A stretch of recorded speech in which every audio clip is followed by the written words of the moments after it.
Classifique as equações diferenciais seguindo os critérios de ordem e o grau. Vamos começar com a ordem, lembrando que a ordem de uma equação diferencial é definida pela ordem da mais alta derivada que aparece na equação. Então, por exemplo, na letra A nós temos aqui aparecendo a primeira derivada e a derivada terceira.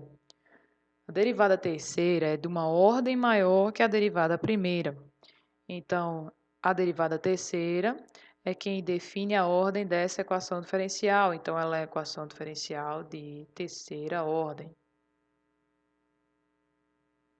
O mesmo na equação diferencial da B, em que nós temos a primeira derivada e a terceira derivada. Então, ela é uma equação diferencial de terceira ordem.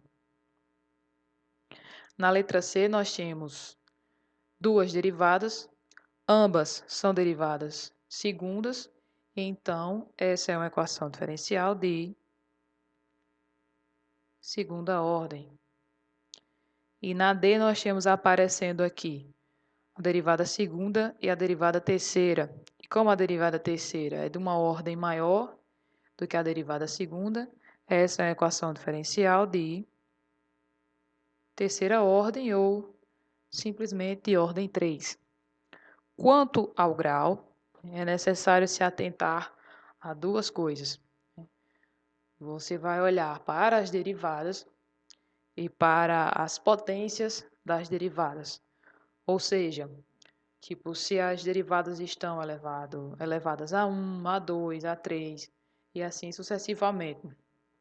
Então, o grau dessa potência vai definir o grau da equação diferencial. Então, por exemplo,